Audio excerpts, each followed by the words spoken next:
Good morning. So I woke up and I was like, I gotta go to the gym this morning. And I'm gonna talk to you because I understand why I have to go to the gym now in the morning, because I wake up and I can feel more others than I can feel myself. And what I mean by this is, like, I can feel the collective. I can feel the state that I'm in. So like Oklahoma, I can feel Oklahoma crazy. Like, I can feel the oppression everywhere I go. And what I mean by that is even down to the gym locker room. Oppression will look like, I should say repression is all of the voices in your head that tells you that you can't do certain things. Like in the locker room, there's a lot of guys that can't even get dressed without having shame on their body, to where they hide themselves or cover up themselves. And I'm not trying to be weird with that statement, but what I'm saying is, like, oh my gosh, like, all of the men, I would say 90%, 95% of the men in the state of Oklahoma are so repressed that they can't even expose their bodies when they're changing clothes or taking a shower. There's like closed showers in the gym here. And it's so mind-blowing to me how many people still shower with clothes on, because they're afraid or ashamed of their body. But women, you probably never even freaking thought of that, because women only talk about their emotions, men do not. And Oklahoma is oppressed in every area. Women, you are so repressed, it's unbelievable. Like, whew. The main common denominator that I see in my clients is that the female line in almost every generational line that I talk to has the need to prove their worth by working for people and over loving and over caring and overdoing for everyone else. So when they see me, they are so depleted and exhausted. They've lost themselves. They don't know who they are. They have 2 to 3 kids. You know, they have a partner who works a lot and is less toxic than their daddy was. And so there's like this sensation around being complacent with this life that they have right now in 2023, because it's better than the life that their mommy had in 1990. But what I'm saying is that vibration, that flow, if you didn't do anything different in your life and you only allowed your flow to go with the flow, if you're on autopilot your whole life and you only went with the flow, you're not at all happy. At all. You can literally tell me you're happy, but you're not. Because if you went with the flow and you never worked at yourself and you never asked God or your angels or your loved ones around you new ways to love on you, or to stand up for yourself, or to advocate for yourself, or to put up boundaries, or to say things like, no, this is how I feel loved, this is what I need out of my life. If you've never done that, there's no way you're happy, because you were taught how to make other people happy. So wake up, please. I wake up and I feel angry because Oklahoma is so oppressed, and I have to work through being in the state of Oklahoma. And there's a lot of people out there that do not feel like they belong here in the state of Oklahoma. So you have to start listening to your intuition and making the adjustments. Stop running away from what you feel like you need to do it now. What are you scared of? Why are you so scared to make these big moves in your life? Because change is hard. And nobody taught you how to have change appropriately, and that it had to be a catastrophic period of time where things were hectic and havoc and crazy and people yelled for you to make big changes in your life to find happiness. And because that's not happening, you do not feel the need to rush out of your complacency. Please, please, please, please, if you are a male or a female and you do not live within your heart and you're not giving yourself permission to be who you are, like, you need to know that these are red flags, and that if you're only gaining weight and can't lose any weight, can't find motivation, can't find inspiration, feel like you could be closer to God, but he abandoned you, or God abandoned you, or feel like you wish you could dream of your loved ones and you can't, or you wish that your life looked just simply different because everyone else around you seems to be growing at a rapid pace, you need to wake up to your life. You have the ability of changing the way you think about your life. And although today you might think it sucks, stop saying it sucks, because it's going to continue to suck. I need you to know that you cannot wait for your emotions to align to the way you want to change your reality. Your emotions will stay complacent every time, because your emotions are the hardest things to change. And you can do that on your own. You can evolve out of those thoughts, and you can use what's called as discernment and literally allow yourself to ask yourself what feels right and what doesn't. Because if I'm afraid, I know that that's an illusion. If I have fear, that is an illusion. So Oklahoma people like to call it the devil. Oklahoma people like to call it, non-existent also, because they run away from the fact of the matter, which is darkness exists, and it looks like the most comfortable thing, like the person you sleep next to, or the person that raised you, or the person that literally you work for.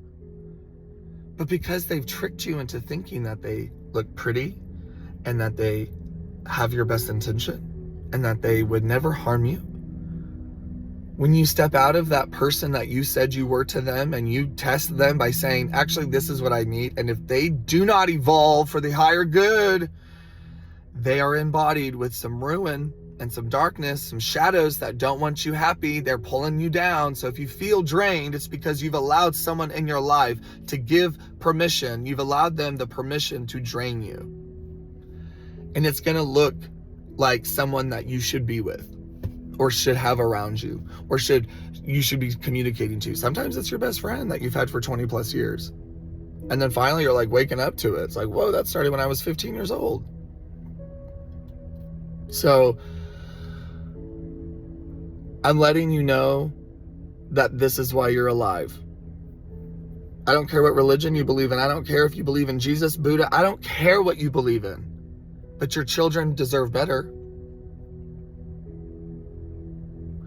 If you think that you have to keep a relationship going for the sake of a social status quo of people having certain relationships, wake up, because that is manipulation. You were told you had to have one thing, so protect it at all costs, even if it's abusive, like religion. I'm getting frustrated because I'm not taking it personally as I should. Because I should take this more personally, because this is now my job. This is my calling. This is my passion.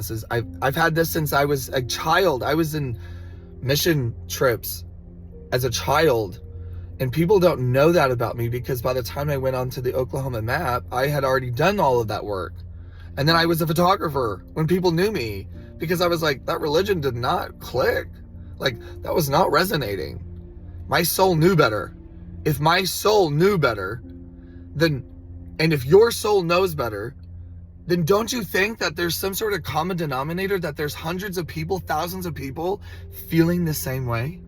Because I've experienced that reality. I have 8 sessions a day, 5 days a week. 90% of them, every single person says, religion has never resonated with me, but I just went because I was told to go.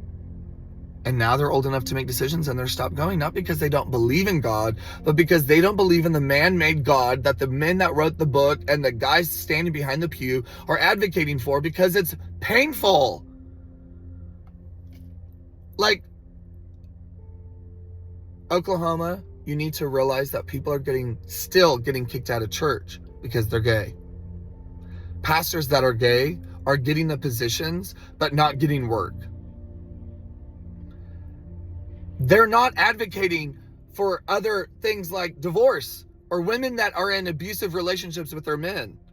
And they're like, they'll encourage them to stick it out because that's what God wanted them to do. No, it's not. Sorry, it's not. Like, stop manipulating these women into thinking they have to be with their abusers, because that's what religion is doing. I just would love for people to start realizing themselves, because I do not care what you do with this information. Like, I don't care about what you do in your life. But when I wake up in my reality and I can feel the weight of the literal state that I'm in, the state of mind, my mind is in the state of Oklahoma, state of mind. Your state, if you're in Oklahoma watching this, your mind is in the state of Oklahoma. That is a phrase, a state of mind. What state of mind are you in? What state is thinking a certain way? Because that's where your mind is right now. And if that's something that you're fighting against, don't cower it out. Do not cower it out of that individuality of like, that's not wrong, right, that's wrong. Like, you need to start calling that shit out. Don't cower it out. That's how we have true generational pivots. That's how we have true light workers. That's how we have people taking accountability.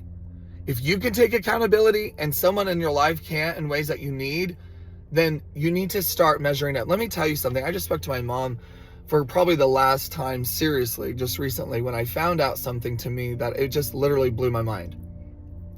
I said my emotions to her. This was a while, actually this was several weeks ago, but this is a part of my process that I've no longer like tethered to, but I'm going to share this with you because it's going to resonate. I was talking to her about my experience of being rejected by my family last year, and how, regardless of how they want to call it out, it was exclusion because I'm gay. Why would your family not invite you to Christmas? And then why would my mom show up to my front door on like Christmas night and like crying because she felt guilty? Yeah, but it wasn't out of guilt. It was literally, she needed me to make her feel better by saying, it's okay, I understand. And then she left. And then she bashed me on my birthday, telling me that she supports her gay son, blah, blah, blah, blah, blah. I digress, because I tell you this. Once I told her about my emotions, she said this, well, we all believe in different things. And I started to laugh, and I said, oh, I'm talking to the wrong person. And she goes, geez, thanks, Brandon. And I said, no, it's true. You're not practicing empathy. You're not practicing understanding. You're not practicing a sense of even love here. You are literally excluding me from your wheelhouse of getting to know who I am as your son, because you are literally counteracting my emotions with the phrase, well, we all believe in different things. So now my emotions were a belief system to my mother. And so because now I'm speaking to somebody that I believe considers my emotions as a belief system, I am talking to the wrong person. So that's how you can get to that. Because then you don't have disappointment. Then you can wake up and you feel great about yourself. You feel free, because that whole time, my whole life, I thought she was designed to understand me. And she's just not. And so now I get to make that decision of like uncaring and unplugging. But I was taught for 33 years that you had to have certain relationships in your life to belong in this world. And unfortunately, that's just not one of the ones that I need to have. But that's okay at the same time, because why hold on to a relationship if that person in that role is not giving you what you need, or is adequate enough to even understand the needs, or even designed to give you what you need? I'm fighting for something that doesn't make sense, and that's what we call the devil's advocate. When you are advocating for somebody that does not have the intention of your higher good. The devil. And you are advocating for the devil in ways that make sense to you, because you rationalize your pain by saying, oh, well, I'm fine though. At the end of the day, I'm fine. I can handle that relationship. I can handle that. But you think you're doing everyone a favor by like looking good and not causing problems, but you're not, because you have to understand that they're not here. Like, they're here for just that. So you will have anchors your whole life, and they will like be instilled in your life as certain versions of relationships, because people, like, if you're anything like me, you're just going to go with the flow. And then you're told that relationships have to fit a certain caliber of way of being, right? And then when that doesn't make sense eventually, which usually happens in your 30s, you start asking questions, or you start making different decisions in your life, and you start to see how people really think about you. And the moment you start to shine through, break free, and do you, those same people will exclude you. Those same people will bash you or talk poorly or say things indirectly about you to misrepresent you. And then when you go to advocate, you look crazy. And ultimately, that is gaslighting. So we need to wake up to certain components of our lives. And if you're not resonating with this, then jump off the wagon and just leave me alone. But if this is something that you are connecting to, then please know that you're not alone.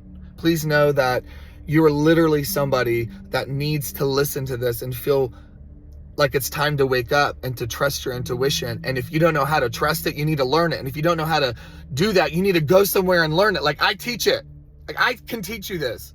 There are hundreds of people in the world that can teach energy work.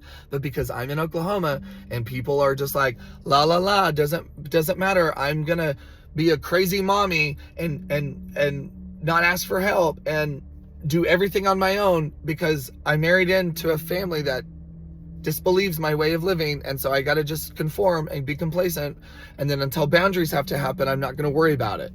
Well, boundaries have to happen sooner or later, because if you were never taught how to have boundaries, that would be indicative of that process of thinking, because people that know how to do boundaries do not do it that way.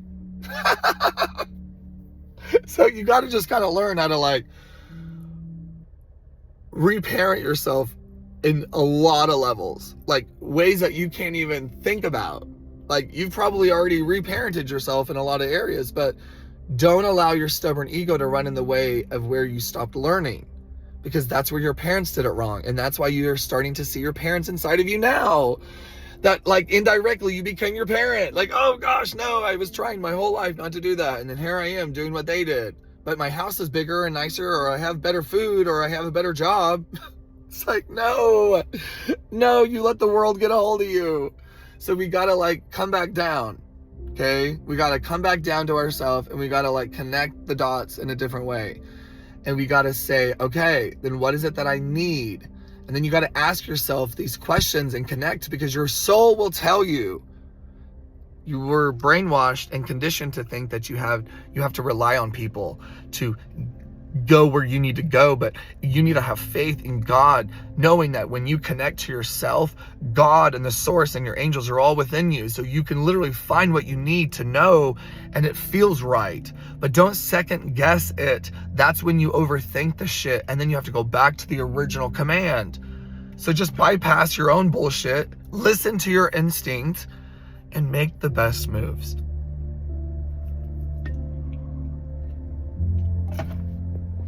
I'm basically a form of a pastor. Pastors are passionate. I am a pastor. I help people grow, learn, love. I help people find Jesus love. Sorry. That's what I do. Sorry, but not sorry. Like, people in Oklahoma have a hard time swallowing and digesting me as a medium saying anything about God and Jesus, because it doesn't fit in their narrative. Well, why? That's an exclusion in itself. It's like, what? But then, can I add on top of that when people say they talk to Jesus, that's mediumship. Can we just visualize Jesus as a 33-year-old man in which he was when he died, with a family and kids and everything, like me? But because I'm on earth right now, I look like I'm a crazy little person that has these gifts and these powers that people do not believe in. And it's like, well, that's what like a lot of people actually had in the Bible days, that Jesus was trying to get them to understand, like, hey, you guys are gifted, and then killed him off because he was trying to remind them of all their powers and wake them up. Not because your sins. Sorry, he had a family. He wasn't just thinking of futuristic human beings. He didn't care about futuristic human beings. He was murdered because people like people in Oklahoma that like to hate and exclude, all in the name of Jesus. It's actually, the irony of it all is really remarkable. Exclusion means that you judge against somebody else in a different kind of category of living, like a mediumship. So like Christians, when they're like, this is the only way. Well, you're excluding the whole other way, because that's not the only way. There's no way. There's no way. Like, the only way in is through God, and that is found within. God lives in you. We learned that in church. Okay, so go pray, go meditate, go connect to yourself. I'm just so excited to not care about what I say anymore. I'm so excited about the truth bombs that I'm going to start giving out about things that I know about, because I'm tired of people not at least knowing the information that they could hear. There will be people, though, that listen to my content and will turn the other cheek, but in a negative way. They will exclude me. They will hate me. They will judge me. They will think I'm this. They'll think of that. But really, I'm an alarm clock to their shit that they need to heal from. So that's why I don't care. So at the end of the day, I'm still doing my work. I'm still doing God's work. Hey. I love being me so much, and I'm never going to apologize for it. Like, I'm so unapologetically me that, because I'm quick to take accountability. I'm like quick to be like, oh my God, that was so not right. I'm so sorry. I sound like an asshole. Like, I'm so quick to go there than ever before. Oh, one more thing. I walked by, I was eating dinner yesterday at Torchy's with Colby, and this table next to us had a man and a woman and a kid, and we were wrapping up our food, and I overheard them talking, and she says things to him about like, well, maybe this week you can understand that you don't have to be aggressive and you don't have to yell at people when you don't understand who they are, or why they're not working as quickly as you, or like, you get upset when you don't understand people's personality traits. It's like, it doesn't align. If it doesn't align with the way you would do things, you get angry. So maybe this week we can touch base on Friday, and you can talk to me about how you handle those things differently. And kept going on some other things. And I walked up to them and I said, I don't mean to eavesdrop, but I just need you to know that whatever she's saying to you is like pretty mainstream healing, and that you should listen to it. I used to be angry at everything. I used to be reactive at everything, where people on Facebook may not have known that about me, but like, yeah, like my partner and I at the time, like, we were going through a lot of bullshit because we were young people going in a relationship that was misguided and misled. Anyway, I digress. So he's like, was super appreciative about it, and he like enjoyed that I did that. He did gravitate to his phone as a distraction because he was starting to feel, because accountability through men like that is hard to come by. So he's going to derail from that by going to his phone. And then then I started talking to the woman. But that's what's going to happen with guys that are transitioning into this new version of what men should be like. And it's like literally accountable. It's literally like apologetic.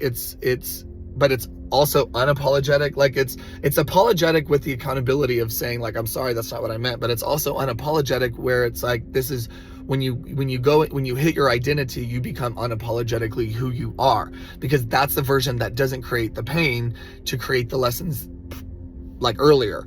In other words, we were like, people like me that were angry, we would be angry and upset, and that's where the lessons were had, where now we can be authentically true to ourselves and authentically true to our happiness, and we can still have those lessons, but we're just not dealing with anger, because this is the pivot of time where we're releasing anger. Men, women, everybody. So this is what I help people with. It's like, it's cool. Like, I don't know why people don't want this. I don't know why people are having such a hard time resisting that this is what I do, and this is what you get when you come and see me. It's like third year in, I should be booked out for a year, but now people are like getting scared that the closer I get to truth, people don't want to come and see me anymore. All of a sudden, it's like, why? Is it because you don't want to take the accountability? That's truly what it comes down to. You don't want to do better, truly. You don't want to allow your angels to call in. And, it's like, I get a lot of people scared of what angels are going to tell them, because everyone has this fear-based way of living that they're going to make the wrong move. And so they're just timid their whole life. And so they're even afraid of God. And if they feel like I'm too close to God, maybe God will call them out. And it's like, no, that's not what this is. It's calling you into awareness. They're blind spots in your life that you were mishandled in, but you believe your superheroes, your grandmas and your grandpas and your daddies and your mommies taught you well because you went to church every night or every Sunday or every Wednesday, or you did this or you did that or whatever. And then now you're an adult and you can't reprogram yourself. That's called becoming stubborn. That's it. You're just stubborn. But energy-wise, all of those other words I just used, that's what stubborn is. I love you guys so much, and probably too much, right? Like, Why am I talking to you like this? Why do I care? I don't care. I have a calling on my life and I can't stop talking about it because you need to know about it. I get off of this and I'm living the best life possible because I know how to work my energies. You're going to get off this and think, oh my gosh, okay, whoa. And then go back to your busy life, hectic life, crazy, whatever life, right? Unless you're one of my students, then you're going to be like, hell yeah, Brandon. The whole time I listened and resonated and connected and vibed, because that's what you're supposed to do when you're talking to people that are helping you through your spiritual warfare, because they're going to be able, like, your friends, that's who I'm talking about. People that like are silver liners, like people that give out silver linings. They always know what to say. You need to listen to those vibrations. Okay, I'm going to get off here. I'm going to go to the gym. Thank you for listening if I kept you for this whole time, because it's a long video, but it is what it is. And if you're someone like me, keep fighting the good fight. And if you're nothing like me, then I'm shocked that you're listening. Okay, bye.